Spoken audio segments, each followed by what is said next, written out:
Where did all my money go? I know it made some. At $400 a pop, how many of these do you have? 50? Come on. 100? Would that be wrong? 100 times 400. There's your down payment. Well, that's only $4,000. No, it's 40,000. I spent $40,000 on shoes and I have no place to live? I will literally be the old woman who lived in her shoes. Welcome to Money Unplugged. I'm Chris Hill. Thanks for being here. Today on the show, I talk with Paula Pant. She's the host of the very popular podcast, Afford Anything. And I got to be honest, I did not know Paula before this conversation. I knew her work because she started her podcast in 2016. And as someone who was working in the financial podcast space at the time, I could see how she was consistently doing that show and gaining traction with her audience. So she was someone I had a lot of professional respect for, but I did not really know her at all. And within the first few minutes of this conversation, I realized two things. She is absolutely the real deal when it comes to thinking about money. And also, she's a lot of fun to talk with. We got into her childhood, her career, her philosophy about money, and we laughed more than I was expecting. I think you're going to enjoy this one. So let's get into it with Paula Pant.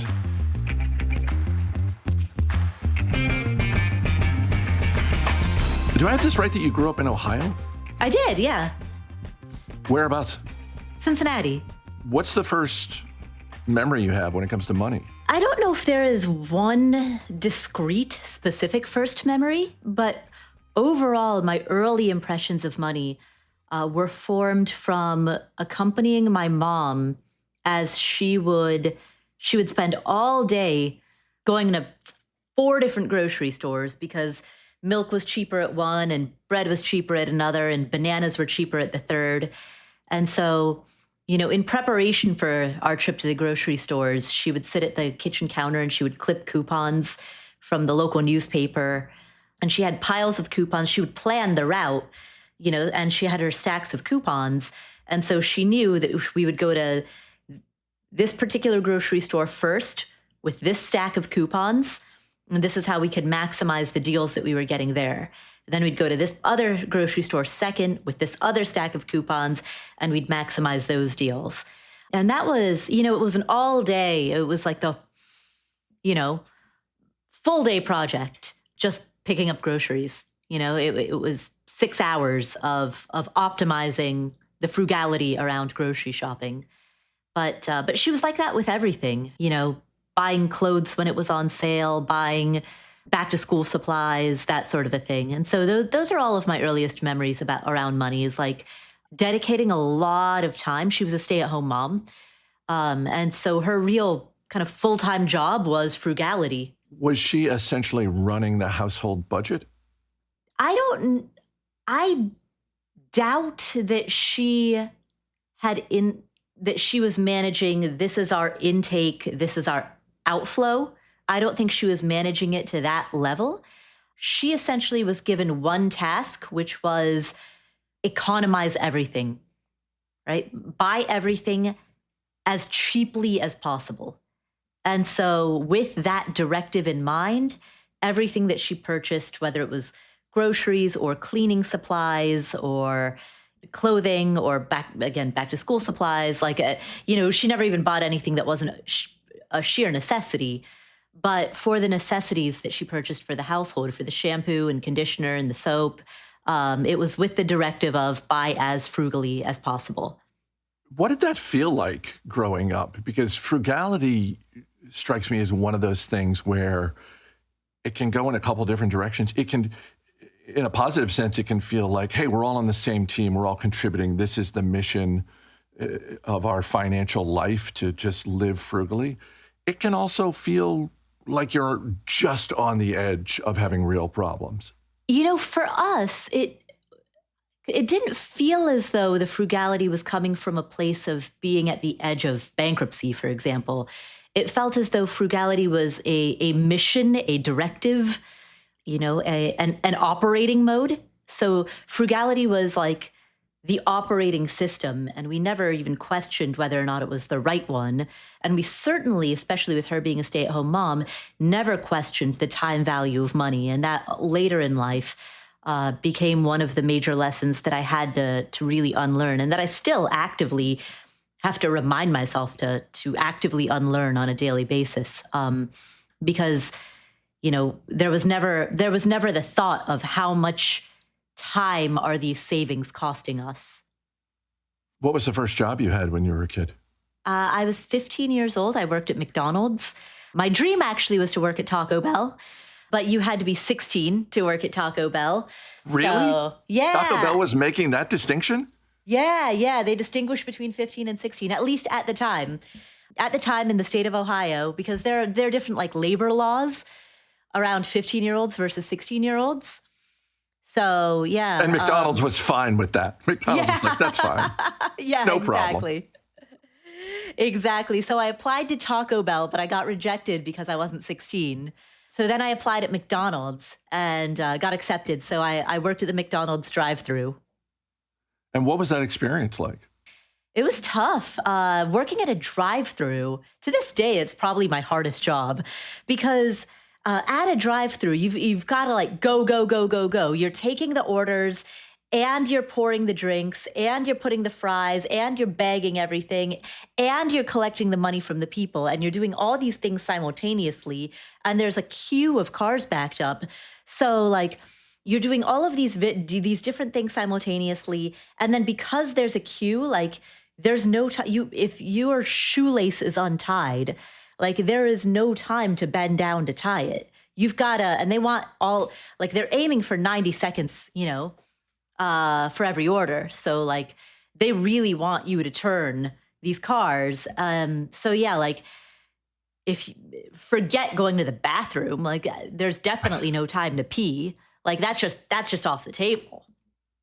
Well, and this is also at a time, I'm just roughly doing the math. I mean, I feel like it's only been in the last maybe 10 to 15 years that fast food drive-through has had multiple windows, that they have realized, like, you know what?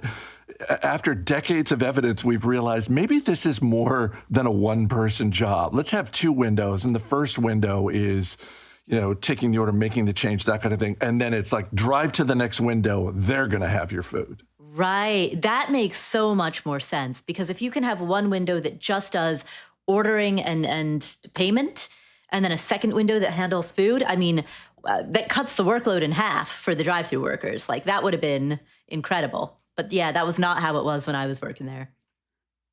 Let's move on to college. You went to University of Colorado? Yes. Yeah. How did you come to, that's pretty far from Ohio. How'd you choose that? Yeah, that was the point.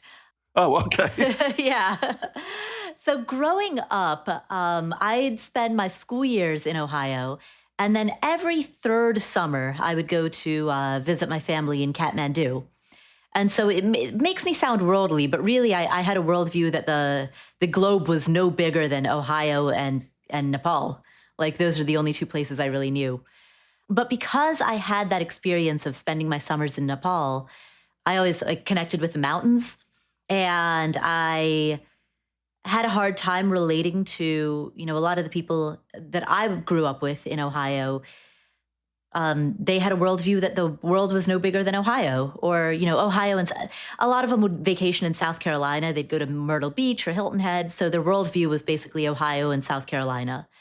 And so I went to Colorado when I was in high school, just on a visit, and was, of course, immediately struck by the mountains, but also struck by the fact that you would see Tibetan prayer flags hanging like around Boulder, Colorado. And to me, that was revelatory. The fact that the idea that there could exist a city in the United States where you could see these traces of this country that felt really familiar. So to me at the time, as a 17-year-old, I was 17 when I started college. As a 17-year-old, it felt like Boulder was the meeting ground between the U.S. and Nepal.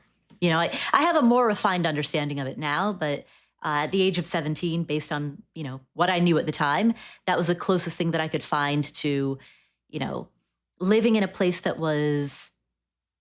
had some connection to Nepal, right? There was even a restaurant called Sherpas that was run by a bunch of Nepalese Sherpas. Like, you would never find that in Cincinnati. At University of Colorado, you study sociology and philosophy. Do I have that right? Yes, yeah. Majored in sociology, minored in philosophy. And was that just areas of interest and you thought, I'll figure out a career later? Or did you, in fact, think this is not just a topic of interest, I think this is where my career is headed? Initially, going into college, I thought I would go to law school. And so my thinking was, I could pick pretty much any undergraduate major because I'm going to law school anyway. And so I chose my major because one day, I initially came in as a philosophy major. And then one day I randomly, like, one of my friends had a intro to sociology textbook laying around. And I picked it up and I was like engrossed by it. And I read the whole textbook cover to cover just for fun. I wasn't even in the class, like just for fun. No, Paula, nobody does that. Nobody reads a textbook for fun. Yeah, I totally did. And so after I did that, I went to my advisor and I was like, okay, so I just read an entire textbook for fun. Do you think maybe I should change my major? And he was like, that's usually a sign. That's a sign. Yeah. So what happens after college that you, in fact, do not go to law school? When I was a senior, I was reading the news all the time. I would sometimes skip classes just to read the newspaper. And I thought during my senior year, the idea came to me. I was like, if I'm this fascinated by reading the news, maybe I should try writing it. So I spotted this flyer on campus. This is back when people would like advertise for things with paper flyers. I spotted a flyer on campus for a media mixer, which was a night that local journalism professionals were going to come and meet and mingle with graduating seniors from the journalism school. And there's a $5 entry fee, and you had to be a graduating senior from the journalism school specifically. But I figured if I just showed up, I was a college senior at the time, I figured if I just showed up and paid $5, no one would question what my major was. And sure enough, I was right. So I crashed the mixer. At the time, Boulder had 2 newspapers, so I walked up to the owner of the smaller of the 2 newspapers, figuring I had a better chance there, introduced myself, and said, hey, to be frank, I did not major in journalism, but I would like to get my foot in the door. How can I do that?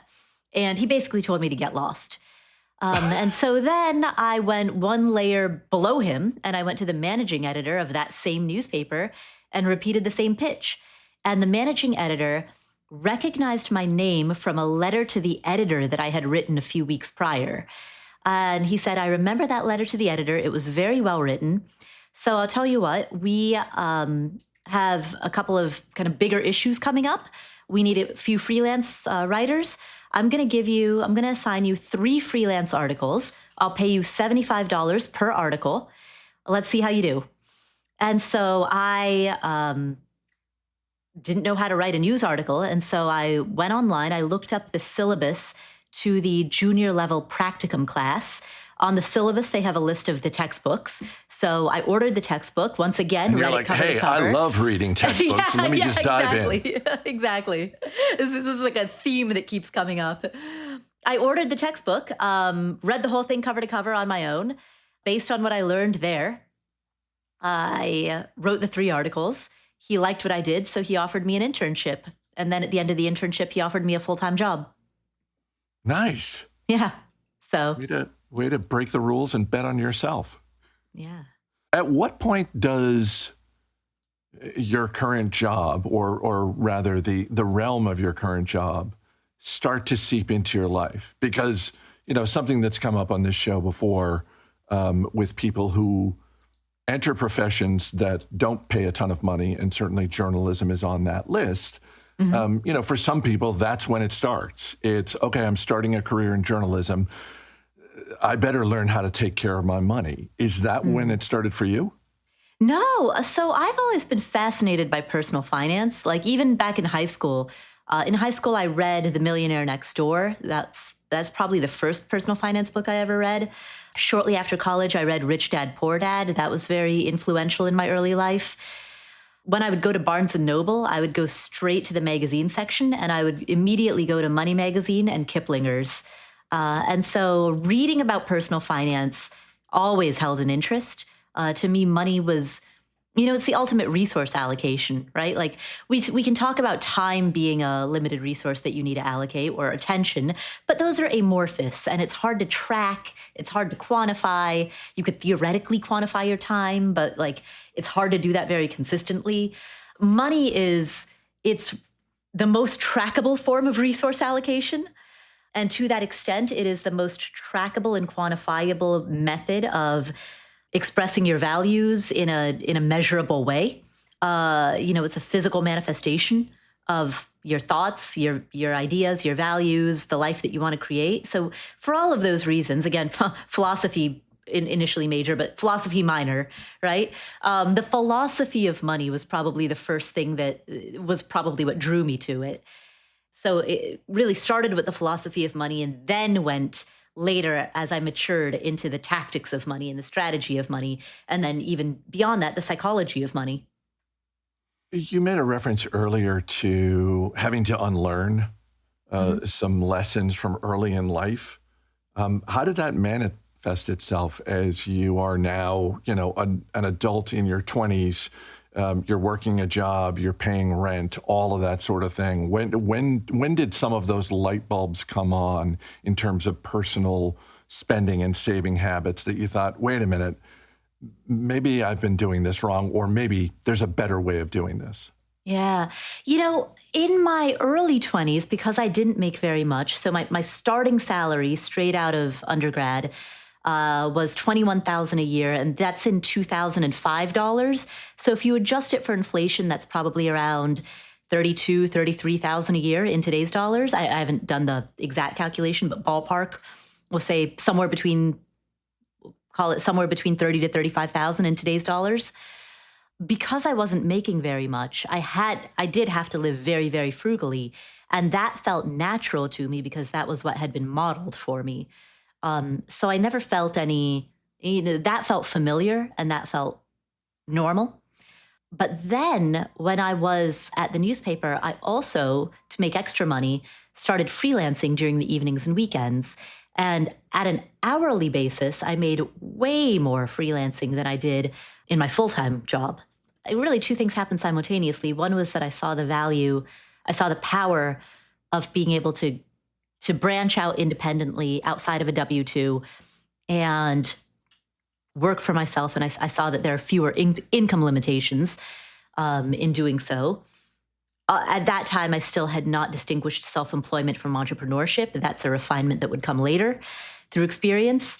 But at the time, I was able to see the power of self-employment and how that could produce a much higher pay than something I could get on the W-2 market.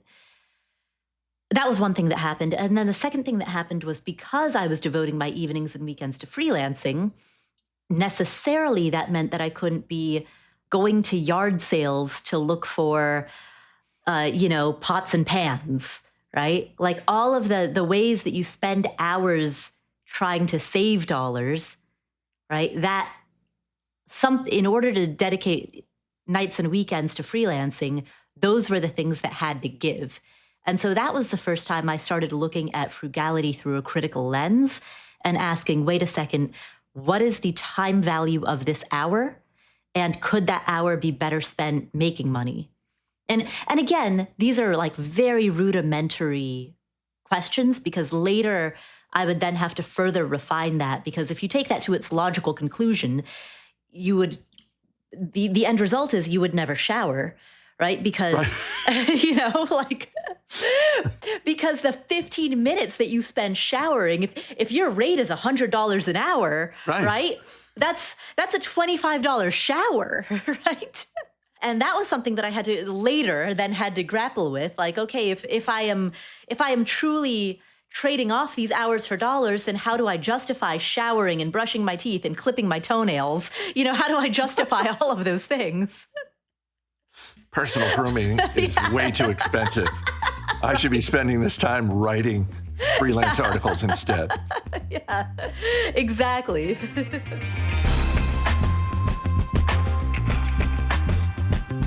What's the easiest way to become a better cook? Get better seasonings. It's officially summer, people. Get that grill fired up and let Dizzy Pig help you make the most of grilling season. Dizzy Pig Barbecue is my favorite source of rubs and seasonings. They make incredible blends for whatever you're cooking: chicken, pork, steak, seafood, veggies. And whether you like a little heat or a lot of heat, I promise they have something just for you. I'm a big fan of their Crossroads barbecue rub. You've heard me talk about that before, so I recommend that one. But if you're not sure what to try, they offer a sampler 5-pack. So you can pick 5 different types of rubs and seasonings, and you get sample packets, enough to try with a couple different meals. It's a great way to experiment without committing to an entire bottle. It might be my favorite option that Dizzy Pig offers. Stock up now. Go to dizzypigbbq.com, use the promo code MONEY, and you'll get 10% off your order. That's dizzypigbbq.com, promo code MONEY for 10% off, and get your grill going this summer. All right, let's get back to Paula. Let's go to the speed round. What is a thing you have bought that makes you happy? Oh, recently? Sure. I mean, my iPhone. Yeah. Did you spring for the latest one? Yeah, I'm currently still using the iPhone 14 Pro Max, so it's a few years old. But my philosophy is, when buying an iPhone, buy the nicest, best one, and then use that until, the battery turns it into a landline. Have you ever made a purchase in your adult life that you regret, and sometimes you still find yourself thinking about it? I think I've let money slip through the cracks in lots of small, little hidden ways. So I can't think of a single discrete big purchase, but I think there's been a lot of slippage, like here and there slippage.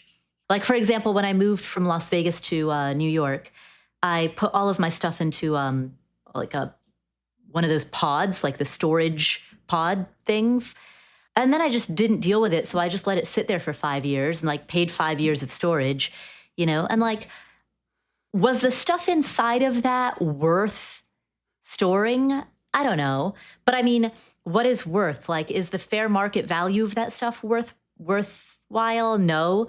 But is the freedom from having to deal with it for 5 years so that I could focus on other things, was that worth it? Yes. So, that's where it's all right, well, how do you measure worth? The peace of mind. Yeah. Do you measure it in fair market value, or do you measure it in attention and cognitive residue? What is the last thing you splurged on just for yourself, not for family or friends or anyone else, just for you? I got my nails done. Nice. Yeah. So I'm curious you're thinking about this because I've mentioned this a couple of times on the show. I, in the last few years, have started to broaden my own personal definition of the word splurge, leaning more into the urge part, because I think the natural inclination is, well, a splurge is something that's expensive. And I don't know. I'm not saying that's not the definition. I just think that the secondary definition, at least for me, is no, it can be a cup of coffee. It's any purchase that you weren't planning on making. So I like that you're yeah, got my nails done. Yeah. But am I wrong on that? Does that make sense? That the idea that there should be more than one definition of the word splurge? Yeah. Well, I like that, the urge and splurge, because it is the impulsive urge, right? It is in the moment, you want the second glass of wine, you want, I live in New York, so I walk home, and there are times I'm 6 blocks from my apartment, but I'm hungry, and okay, I could walk 6 more blocks and then get to my apartment and then prepare food, or I could just stop somewhere and grab a bowl of pasta, Or I could help support the local economy. Yeah.